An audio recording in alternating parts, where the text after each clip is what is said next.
Good morning, everyone. Good morning. So I think it's 8:37, and we'll get started here to be respectful and mindful of everyone's time. As y'all may know, second year, the 2-year anniversary of the March 16th shooting that devastated our community. We stand with, we mourn, and we pray for the survivors and the families of the victims of that terrible, terrible shooting. Much remains to be done to ensure justice is delivered for our community and for the victims of these families. A lot of work still has to be done to ensure that we are fighting discrimination of any kind, whether it's against the Asian American community, the Muslim community, or the LGBTQ community. Much remains to be done when it comes to fighting and stopping gun violence in the state of Georgia and in this country. While this is a somber day and a somber occasion, I have hope based on the resilience that our community has demonstrated in light of this horrific event. I have hope with the understanding that members of the Asian American community, members of marginalized community will be empowered to work together, to organize, to ensure that we are moving our state forward and using what power we have to elect leaders who will do the right thing, not just for their own political interests, but for all of us. So in honor of the victims, in honor of the survivors of this horrible shooting, may we continue to work together to move Georgia forward. With that, it's now my pleasure to introduce Patsy Austin-Gatson.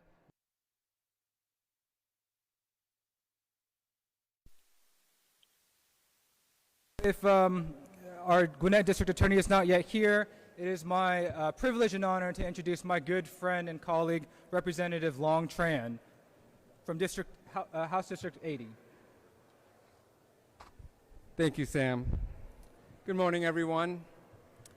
So 40 years ago, around 1984, I remember reading on the news and watching on TV about how the KKK was waging war against the Vietnamese community. My parents were Vietnamese refugees.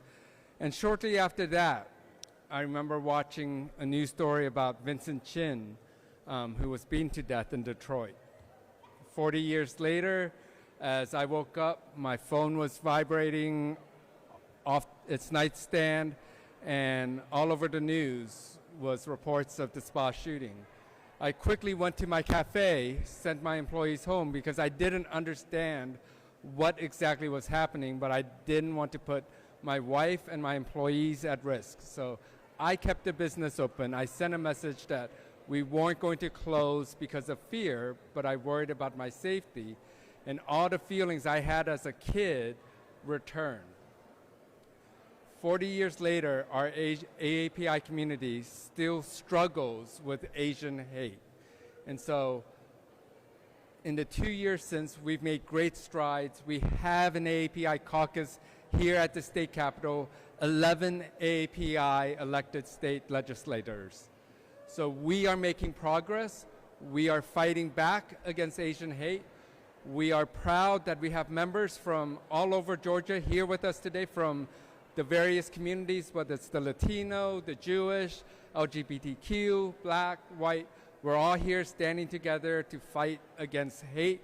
And I appreciate all of the folks from outside of Georgia who has come to stand united with us and the rallies that are happening all across our country to fight Asian hate. Is Erica Morigatsu here? No, not here yet. So at this time, is Rua here? Right here, yeah. Right here, okay, yes. Oh, sorry, Rua. All right, at this time, I'd like to invite Rua Roman to come up. Good morning. Thank you, everyone, for being here on a Thursday morning. And I'm standing before you today to remind all of you that unfortunately, as discriminatory as hate is, it has a tendency to not be very discriminatory against a lot of group of people. And as you all have seen and heard, the Asian community is incredibly diverse, just like the Muslim community is incredibly diverse. And within our own communities, there are diverse and vast Asian populations from Southeast Asia, Southwest Asia, and all around the continent. Unfortunately, we have not been spared of this hate either. My community just yesterday commemorated the Christchurch shootings in New Zealand that took the lives of countless Muslim worshipers. Around the country, mosques and Muslim communities continue to face death threats, intimidation. Sometimes they've had guns shot at their mosques, and it hasn't ended, and it hasn't abated. And at some point, I've had to ask myself, when is it going to be over? Because frankly, I'm tired of every day becoming a new anniversary to commemorate another of our loved ones lost. And so, in honor of those that we have lost, I sincerely hope and I sincerely pray that we dedicate each and every day to fighting back against this hate. Because even though it might not be as prevalent on every headline every day, it's still happening. And it's still happening against our communities. And so for all of you that came out today, thank you for being here. This is incredibly important to remember. This is incredibly important to teach those around us what our communities are facing every day. Because if we forget, those groups find ways to gain even more power. Because unfortunately, a lot of this hate is organized. While a lot of these actors may seem like lone actors, they are absolutely being organized online by extremist organizations to be hateful. The spread of mis and disinformation has become so dangerous that it has now turned into real-world action and hate and crime and violence. And so today I urge all of you to continue to remember those that we lost and continue working to preventing us from losing anyone else moving forward. Thank you for being here. So now I will introduce Erica. Okay. Erica Moritzatsku. Hey. Come on up. Thank you. Yeah, of course.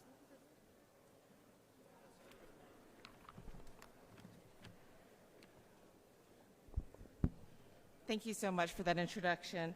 I'm grateful for your leadership, as well as all of those elected officials and community leaders and community members who are gathered here today. I'm here today to share the President's statement to the families of the victims and the community and his ongoing commitment to keep our community safer. In the immediate aftermath of the murders, the President and the Vice President were here to meet with the families of the victims, grieve with the community, and condemn anti-Asian hate and all forms of discrimination and violence. They have not forgotten about their promises to take action. In addition to signing the COVID-19 Hate Crimes Act to combat anti-Asian hate and hate incidents, President Biden has taken more executive action over the past 2 years to reduce gun violence than any other president at this point in their presidency. This includes signing the Bipartisan Safer Communities Act, the most significant gun violence reduction legislation in almost 3 decades. And on Monday in Monterey Park, where I was with him, he also took historic action to further reduce gun violence and save lives. He announced an executive order with the goal of increasing the number of background checks conducted before firearm sales, moving the U.S. as close to universal background checks as possible without new legislation. The executive order will also keep more guns out of dangerous hands by increasing the effective use of red flag laws, strengthen efforts to hold the gun industry accountable, and accelerate law enforcement efforts to identify and apprehend the shooters menacing our communities. President Biden is also encouraging the Federal Trade Administration to issue a public report analyzing how gun manufacturers market firearms to minors. And he continues to call upon Congress to act. In the meantime, President Biden will do everything he can to end the scourge of gun violence and hate and extremism in this country. The administration will fight alongside you to protect our families and communities. We have a great faith in the community of the Atlanta metro area and hope for our country as we continue in this journey together to heal the soul of the nation. It's now my honor to introduce my friend. Oh my goodness. Hello. Please. She needs no introduction.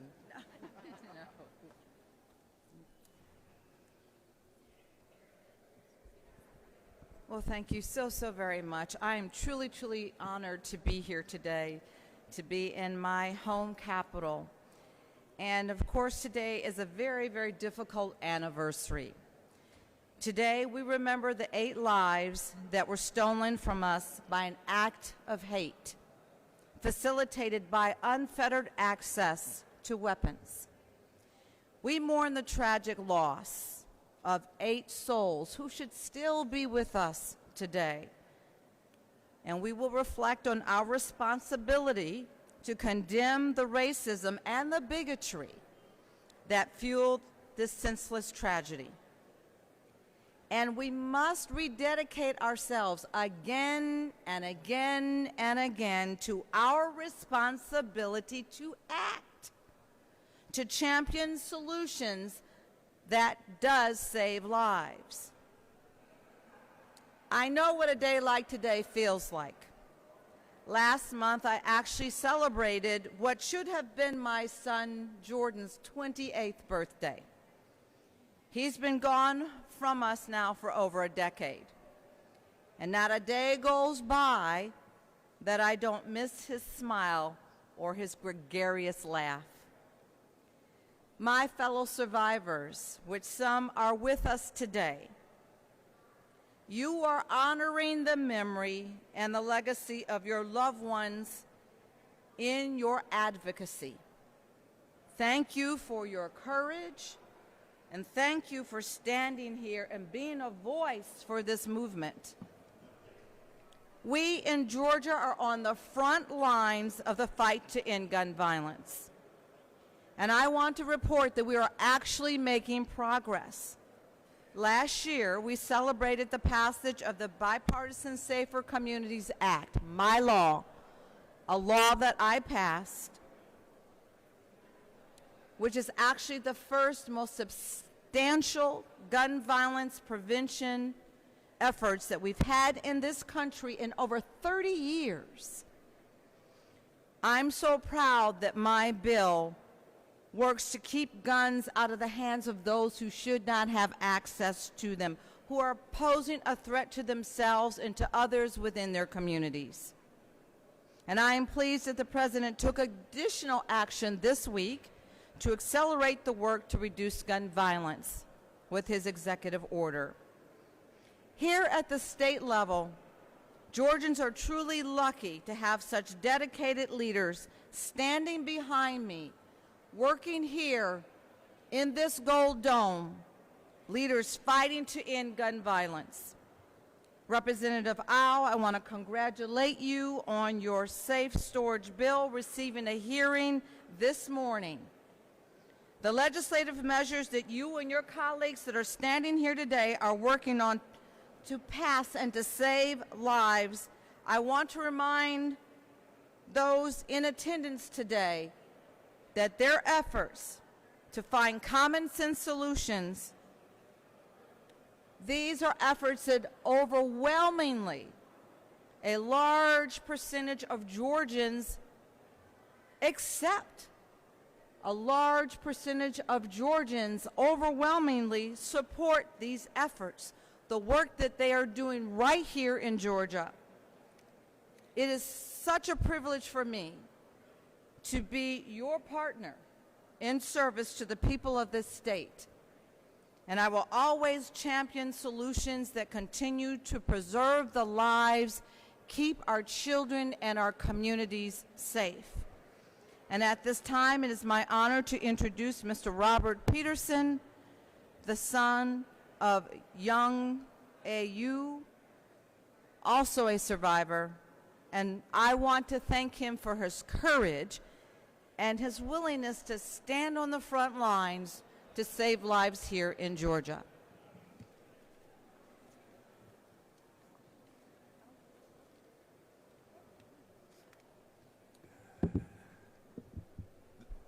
Thank everybody for being here with us today. Thank you for standing with us. And as we remember my mother today, I also want to remember that she should be standing with us here today. She should be here with me. You see, when a family member dies in a public mass shooting, our families lose the right to grieve in privacy. We're not alone, but we are grieving together as a community. My mother was robbed of her voice, her life at 63. Her liberty and her pursuit of happiness was taken from her. It was taken through a violent expression of hatred and gun violence. Today, we are no longer satisfied with thoughts and prayers. We are demanding safety and justice for our community and advocacy for systemic change from our leaders. We continue to remember today and the lives lost, but also to recognize our different experiences of racism, our different pathways here to America, that we have a shared history of oppression and silence, but also one of resiliency and strength.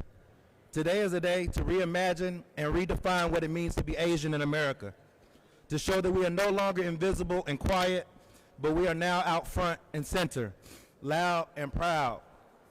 And so thank you to everyone here today to stand with me and the other victims' families, and for hearing our story. Thank you.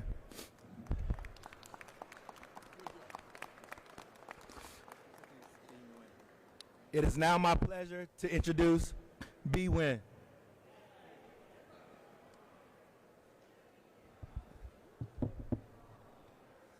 Good morning.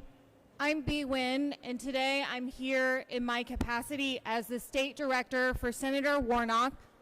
And I am also here as a member of the AAPI community, and specifically as an Asian woman.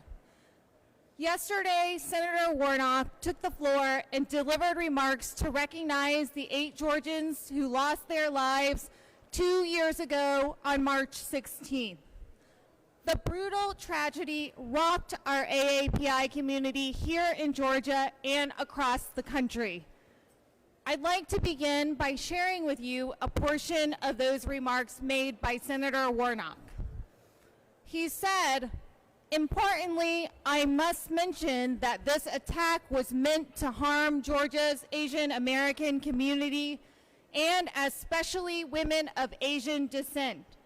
And unfortunately, this awful act that happened in Georgia is not isolated, but rather part of the same trend of growing hate and violence, which has caused pain to so many of us, especially members of the AAPI community. In recent years, anti-Asian hate crimes have increased significantly, more than 300% according to media reports. And at the same time, we've seen acts of hate rise against our Jewish brothers and sisters, against our Muslim friends and neighbors, against our LGBTQ+ community and our trans brothers and sisters, and against the sense of safety our students have felt at our historically Black colleges and universities. And so I think back to how Georgians charted a path forward for our nation 2 years ago. We came together and reminded each other that the only way to face the future is to love one another, to be respectful of our different histories while focused on our shared future. Georgia's greatest son, the great American, Dr. Martin Luther King Jr. said it best. "We're tied in a single garment of destiny, caught up in an inescapable network of mutuality. Whatever affects us one directly affects all indirectly." The terrible act of violence we witnessed on March 16, 2021 ought to remind us that we all have a stake in each other's well-being, that it is our duty to stay committed to a peace that recognizes we are in this together. And so I want to say to my AAPI sisters and brothers, I want to say to all my neighbors, I will continue to stand with you against hate and against violence. Now, for me, as a Georgian, and specifically as an Asian woman, the violent massacre that took the lives of 8 people, including 6 Asian women, shook me to my core. And it was not because of my concerns for my own personal safety. It was because I saw in these women my own mother, my aunties, my grandmother. And in the aftermath of the tragedy, we would learn that many of these women were working vulnerable jobs, and during the height of the pandemic, that it would take days to even learn their names, to know their identities, to learn that they were grandmothers, mothers, and daughters who came to our country in search of greater opportunity, and their American dreams ended suddenly and violently. And so suddenly that there were no last words, there weren't even screams. They left behind children, grandbabies, grieving parents, and an entire community of AAPI and immigrants in Georgia and across the country in pain, in sorrow, in anger, in fear. The tragedy unveiled to us the often untold experiences of the AAPI community and immigrant communities. Our feelings of invisibility, what it's like to be unseen and to feel unheard, what it is like to live in the shadows. So today, as we gather together as a collective community, my hope is that we continue to be strong and steadfast in our efforts to build a safe place for our AAPI community, that we use our voices for ourselves and for other marginalized communities, that we are not just gathering together to share our collective grief, but we build together our power. And in doing so, we honor the lives of the 8 people, those who were robbed of their futures 2 years ago. So in closing, know that Senator Warnock and our team will always stand with Georgians, with the AAPI community, whether it means working to pass legislation like the COVID-19 Hate Crimes Act into law, or to better track and hopefully prevent future tragedies. We are in this together, and me personally, as an Asian woman, I will always use my voice to stand up for our community and other marginalized communities. Thank you.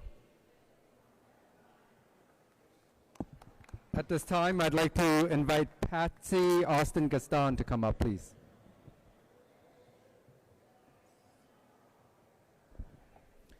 It would be a great morning if we were not here acknowledging what happened 2 years ago that impacted our community so terribly. My name is Patsy Austin Gatson. I am the DA in Gwinnett County, where we are the most diverse county in the state of Georgia, and we recognize the beautiful diversity in our county.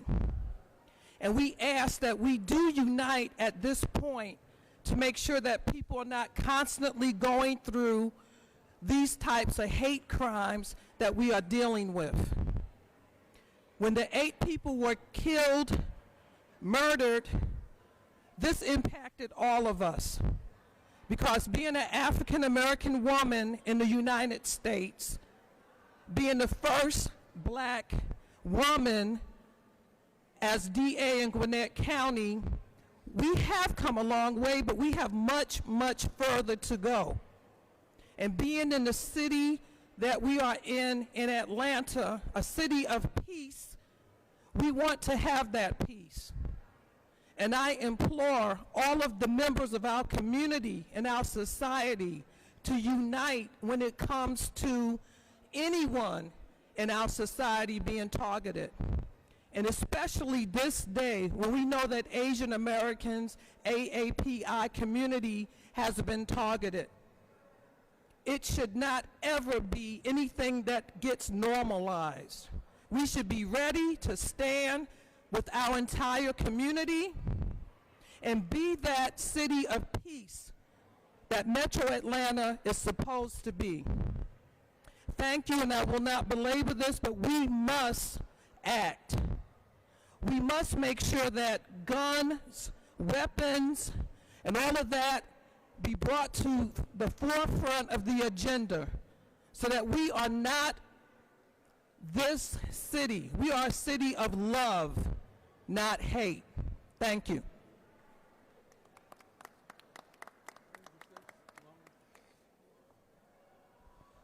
I'd like to ask Mr. Michael Webb to come say a few words. All right. Let's see here. Dr. Au is still in committee. So we've got a couple more speakers. They're on their way. After this press conference, we will be headed over to the Freight Depot. I hope you all can join us over at the Freight Depot for our program over there, held by various Asian American advocacy groups here in Atlanta, Georgia. Michelle, would you like to say something? No. Okay. Session has started. If we have any legislators, feel free to get to session. We've got an important day today. We've got some bills that are not positive bills for the state of Georgia.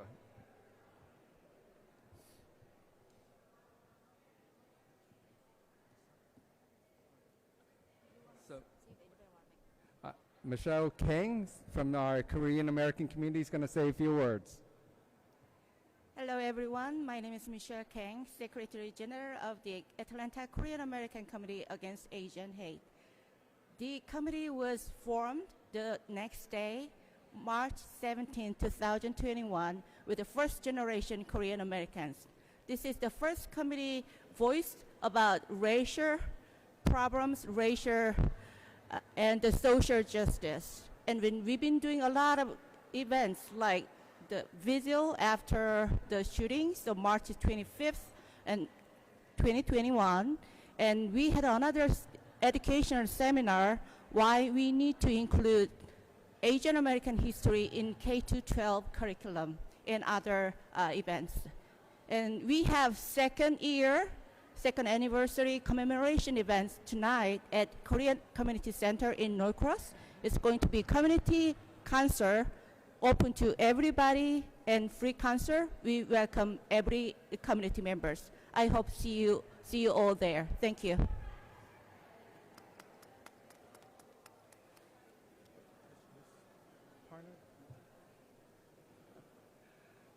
All right.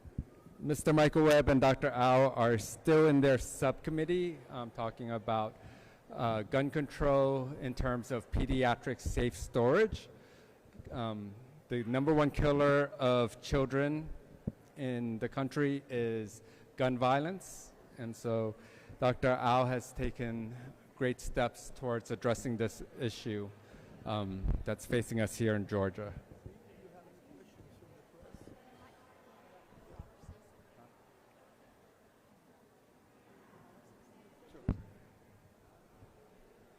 I'd like to invite Robert Winstein to say a few words.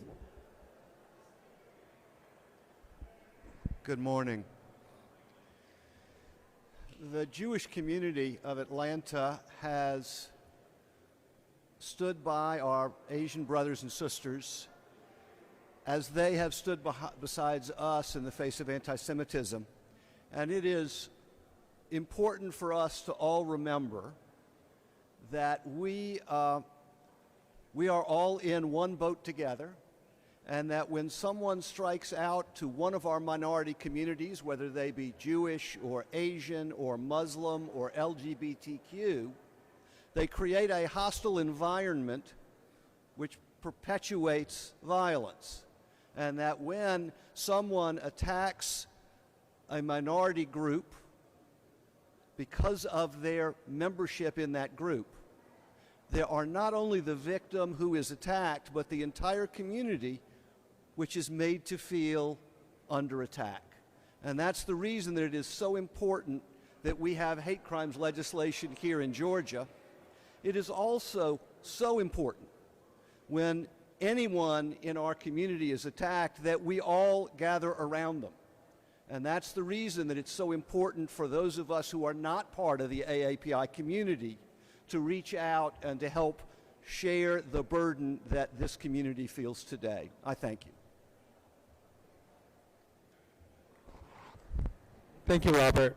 All right. I'd like to invite Mr. Michael Webb to come up and say a few words.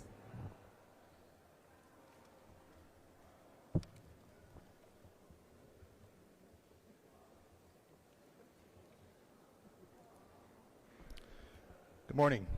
My name is Mike Webb. Most of you know that my former wife, Xiaojie Tan, was one of the 8 people killed on 3/16. And most of you know that I adopted her 10-year-old daughter, Jamie, when we married in China. Last year, I pledged myself as an ally to the AAPI community in their efforts for equity, justice, and ending Asian hate crimes. And I meant it. I'm proud and honored to fight this fight with you. There are simply not words for me to express my gratitude to the Asian community, Asian lawmakers, and the AAPI caucus for their support over the past 2 years. Many of you know I'm a strong advocate for common sense gun safety and control. Even though I'm a lifelong gun owner and I don't share the same political affiliation as my friends standing next to me today. Last year there were 648 mass shootings, double that of 4 years ago.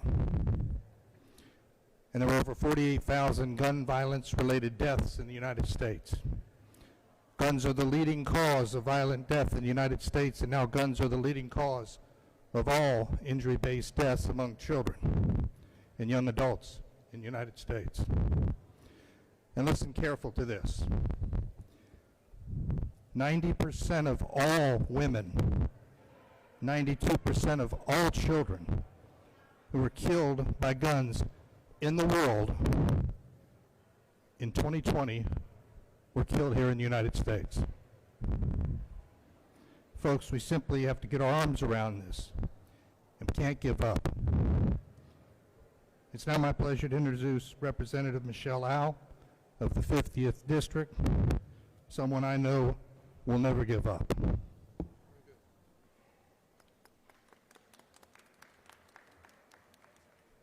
Good morning, everyone. I'm Dr. Michelle Au. I serve in the Georgia House of Representatives.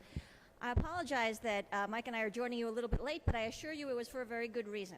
Before I tell you where we've been, let me frame how far we've come. So in the days following the March 16th shootings in 2021, the 5 AAPI lawmakers in office at the time dropped a slate of public safety bills in response to that tragedy. 2 of the bills had to do with language access to law enforcement for reporting incidents of violence and discrimination. And 1 bill had to do with gun safety. Because it's not possible to acknowledge the events of March 16th and the fact that they could not have had the deadly effect we saw without the easy, the ready, the immediate access the murderer had to a gun. So what happened to that slate of bills that we dropped that year? Well, I hate to tell you this, but they were completely ignored. Thoughts and prayers abounded, but hard action was scarce. I finished out my first term in the Georgia General Assembly just as we started, with our Republican majority refusing to give even the most common sense gun safety legislation even the courtesy of a committee hearing. But what has happened since with our AAPI caucus? Well, what happened is that we persisted, we stayed, and we grew. And this past year, we elected the largest legislative AAPI caucus in the continental United States, right here in Georgia. We pushed, we did not back down, and we made sure that we were heard, not just for ourselves, but for our communities, and for those voices not always heard in buildings like this, and for those we lost on March 16th of 2021. So this morning, I'm pleased to tell you that Mr. Webb and I just walked back from presenting HB 161, the first substantive committee hearing for a gun safety bill that we have had since the tragic events 2 years ago to this day. Because the AAPI community insists on being seen. We insist on being heard. And we know that in order to do that, we must raise our voices and demand it. So today we honor and remember those that we lost, and we continue to work on their behalf and in their honor. Their names are Sun Chung Park, Hyun Jung Grant, Sun Cha Kim, Yong A Yu, Xiaojie Tan, Dao Youfeng, Delania Yon Gonzalez, and Paul Andre Michaels. May our memories of them continue to be a blessing, and may the injustice of these senseless losses continue to fuel the change we need to see. And with that, I'd like to open to any questions for any of our speakers or community members here. Any questions? Raul.